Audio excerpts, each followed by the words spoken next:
and the omnibus. So I was forced into the Archers when I was a child. And look, it's come back to bite me later on. I'm awash with this stuff. The Archers is the world's longest-running radio show, with more than 15,000 episodes broadcast. Despite being a rural flavor show, The Archers is recorded in the heart of... Welcome back to the deep dive. Yeah. So you've brought us right into the middle of this massive family crisis. It's an audio excerpt detailing an explosive confrontation. Mm-hmm. And it really feels like a moment that changes everything for one character, George, and his place in his home. Our focus today is on him and this just agonizing, chaotic moment where his secrets finally catch up to him. That's right. And our mission here is really to take this raw, intense material and just unpack it for you, the listener. We're going to trace three major sort of interwoven threads. Okay. First, George's fragile attempt to seek professional help. Then you have the family's dawning, almost terrifying suspicion about the injuries to his stepbrother, Ed. Great. And finally, of course, the explosive, scorched earth confrontation that leads to his complete exile. And what immediately strikes you in the source material is the sheer, devastating, dramatic irony. I mean, we start by hearing about the relief George felt. Mm-hmm. The relief when he finally spoke honestly to a doctor, laying out all his inner turmoil. But that small, constructive step is it's instantly swallowed up by the destruction that's caused when he's forced to speak a very different and much more painful truth to his family. Exactly. It's a moment where the consequences of the past just violently overshadow any promise of the future. Okay, so let's unpack this by looking at those two wildly contrasting storylines. They're running parallel right at the start. On one hand, you have George taking this rare, crucial step forward. Seeking professional help. Exactly. We catch this conversation right after he's visited Dr. Melick. And what's so fascinating here is that we see the outcome of that initial clinical assessment.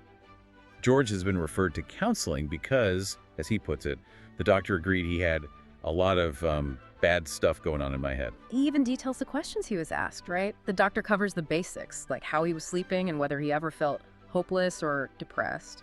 And George's answers to the doctor, they were incredibly revealing. He specifically says he feels hopeless when no one trusts you. And when he feels he's not given a proper chance. Yeah, and that desperation really comes through clearly. He also confesses to losing his temper and feeling so overwhelmed sometimes. That's all, I want the world to just get off my back. That's the key phrase, isn't it? This sense of crushing external pressure. That's what he sees as the root cause of his internal chaos. Or at least how he perceives it. Yes. And crucially, he feels this tremendous emotional release just from telling the doctor this. He says it felt good telling someone what's really going on in my head. Right. And he makes a point of saying it's different than talking to his girlfriend, Amber, because with the doctor, he didn't have to worry about judgment. He found a safe space. A safe, non-judgmental space to finally be honest. But, and this is where the dramatic irony kicks in.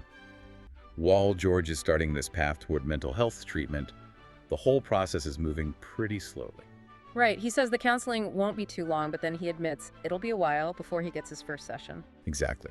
So that low urgency contrasts so sharply with the high-speed collision course his family is already on. Precisely. The clock is ticking, and the family, led by his parents, Emma and Will, are reviewing this pattern of evidence that they just can't ignore anymore. They're connecting dots they previously tried to smear out. And the list of injuries Ed has sustained it's shocking, especially in hindsight. Remember, Ed nearly broke his neck in that stairs incident. Which George had always claimed was just an accident. Always. Yeah. And more recently, there's a black eye, which, has happened twice. And these repeated incidents of Ed being hit in the face by a branch. And Ed's insistence that the branch incidents were accidents. That's the clearest signal that George has been manipulating him into silence. Without a doubt. And the most tragic moment in this part, for me, is Emma's internal admission. She states that deep down, she knew something wasn't right. She even admits George had lost his temper with her recently, and she actually feared he might hit her. But she stayed silent. She stayed silent because she didn't want to make a big deal while George was having a hard enough time. And that admission is so key to understanding the family dynamic, isn't it? It reveals this classic pattern of enabling behavior that's rooted in fear and, well, misplaced maternal care. She chose to prioritize George's perceived struggle over the safety of her other son, Ed. She did. She says she didn't want to believe George was capable of deliberately pushing him. But the pattern, the two black eyes, the staged accidents, It just becomes undeniable. So they're forced to confront the likelihood that George has been hurting Ed and that Ed has been, well, emotionally blackmailed into covering for him. And this realization, of course, triggers the inevitable confrontation. The parents, Emma, Will, and Rudo, the grandpa, they force a meeting. They just shut down George's attempts to deflect or avoid them. And Will gets right to the core of it, demanding, "Have you been hitting Ed?" George's immediate reflex is just pure denial. It's a very predictable defense mechanism. Of course I've not. Yeah. But the pressure of the whole family there, staring at him, is too intense. When they press him specifically about the black eye, he cracks a little. He admits he guessed maybe. He snapped. Right, but snapping is one thing. Deliberate harm is something else entirely. And the conversation quickly moves to the more dangerous injury, the stairs incident. And under that relentless questioning, George finally admits it. He admits it. He pushed Ed. And he did it deliberately. And this is such a critical pivot point because it lays his motivation completely bare. And it's retaliatory and deeply petty. He confesses he was hacked off about the money the family thought he stole. Right. And that Ed was on my case and just wouldn't let it go. So it wasn't just a physical outburst. It was a targeted act of aggression. Rooted in his paranoia about the family distrusting him over money. Exactly. And what makes that confession even more chilling is the emotional context. George reveals that right before he pushed Ed, Ed was actually trying to help him. He was offering support, telling George how much the family cares for him and how he needed to stop pushing you away. So George's response to a genuine offer of connection was calculated violence. Yeah. And we need to analyze George's timing here. He tries desperately to minimize the push, right? He says he doesn't even remember, meaning for Ed to fall, claiming he just snapped. But the family's resolve holds firm. That minimization tactic fails. It fails completely. And that's when he deploys his new information. He only reveals his counseling referral after being confronted and backed into a corner about the fact that he could have killed Ed. It's a classic cynical case of weaponized vulnerability. I know, that's why I'm getting counseling. Yes. He's trying to use this clinical diagnosis as a shield against the legal and, the moral consequences of his actions. And the family. Introducing the Archer's mug, where elegance meets everyday comfort. Crafted from premium white ceramic, designed with vibrant peekaboo colors inside, simple, modern, and stylish. Start your day the Archer's way, with warmth, familiarity, and the comfort of voices you've come to love. As the stories unfold on the Archers, let this mug become part of your daily ritual, a small reminder of life in Ambridge. Practical for every home, dishwasher and microwave safe. Available in 2 sizes, 11 ounces and 15 ounces, designed to fit your lifestyle. Enjoy your favorite drink in a mug that connects you to Britain's most beloved countryside story, The Archers. For more information and to order your very own The Archers mug, follow the link below and make it part of your daily routine. They see right through it. Immediately.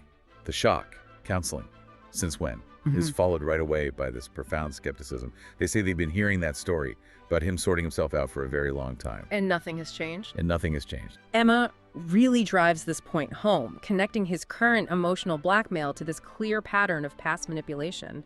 She flat out accuses him of silencing Ed, just like he'd manipulated her before. About the car. Yeah, about driving Alice's car. So the realization for them isn't about one act of violence, it's about years of controlling, dishonest behavior. And this failure to use counseling as a get-out-of-jail-free card, well, that triggers George's final and most destructive defense mechanism. And this is where the conversation just turns into something truly ugly. The focus completely leaves the violence against Ed. Yeah, it shifts entirely. And it shifts toward George's ultimate scorched earth strategy, destroying the family's history to justify his own behavior. That term, scorched earth strategy, is perfectly apt here. Because when George realizes he's losing the argument and he's facing real consequences, he immediately jumps to irrelevant, highly volatile past trauma to deflect all the blame. Right. The logic is if he can prove the family is fundamentally corrupt and untrustworthy, then his actions are just a reaction to their rotten core. Precisely. And the targets are incredibly specific. Grandpa Rudo's condemnation really solidifies how serious the situation is. Rudo states George has gone too far. He even validates what happened before, saying Neil and Susan were right to involve the police. Yeah, and he makes it absolutely clear. He believes blood's thicker than water, but George's deliberate violence against his own family has violated that foundational principle. And George cannot tolerate that moral judgment, so he launches these vicious personal attacks. He accuses his mother, Emma, of hating him and claims she only keeps him around because she couldn't choose which brother will or Ed to screw, explicitly dragging the history of Emma and Ed's affair back into the light. He's trying to make his push down the stairs seem minor compared to these deep historical family betrayals. The level of cruelty is just, it's staggering, and he keeps escalating. He attacks the memory of a deceased relative, Nick. He asks why they don't talk about her now that she's carked it, calling her a nasty cow and saying her death was the best thing. It's brutal. And it absolutely reveals the profound defensive mechanism at work. He's not just deflecting blame. He's trying to atomize the family structure itself. He's using their shared traumas, the affair, the money, the legal troubles, as weapons. Exactly. He is isolating himself further through pure, targeted aggression, and he's proving to them, moment by moment, that he is a danger to everyone's emotional safety. And that aggression then manifests physically one last time. Amber tries to leave. She's clearly horrified by all this. As you would be. And George touches her, trying to stop her. Will intervenes instantly, shouting, "Let go of her," confirming that boundaries are now completely non-negotiable. And then Amber slaps him. And this, for her, is the moment of final recognition. It shows George's total inability to control his temper or respect the most basic boundaries, even when he's facing the judgment of his whole family. And losing the one person who is still supporting him, the fallout from that is, it's instantaneous and absolute. The immediate consequence is Will just banishing George. There's no negotiation, no second chance. Will tells him, "Go and pack your bags." He says he won't have him under my roof a minute longer. And delivers that ultimate pronouncement: "George has proven you ain't part of this family." And George reacts with this mixture of shock and just utter denial. It's a truly desperate plea. You ain't serious? Where am I gonna go? He clearly expected an argument, maybe a punishment, but not total exile. He was completely unprepared for the reality of being thrown out. But the decision is final, and it's unified. Will just says, "That's not my problem." And Grandpa Rudo, having witnessed those horrific verbal attacks, backs Will completely. Right. He tells George, "Sorry, George. Best thing you can do now is leave. You've proven you ain't part of this family. The family's dam has finally broken." And it's a crucial detail that Amber is allowed to stay. By offering her refuge, the family underscores that this rupture is entirely George's doing. They isolate him completely from his primary source of support. So George's final action is just classic defiance, masking the panic underneath. Fine, see if I care. I don't need this poxy family anyhow. It's a dramatic exit to hide the fact that he has nowhere to go and has just burned his entire life down. And if we focus on Amber's reaction for a second, we see the ripple effect of this chaos. She goes to Brad's for refuge, and she describes George's behavior as showing something really ugly inside of him. So this isn't just a breakup for her. It's a traumatic realization about the character of the man she was supporting. And her recognition of her mistake is so complex. She expresses this profound regret, worrying she made a massive mistake in supporting him. Given his emotional volatility and now, the confirmed physical violence. Her request for space is significant too.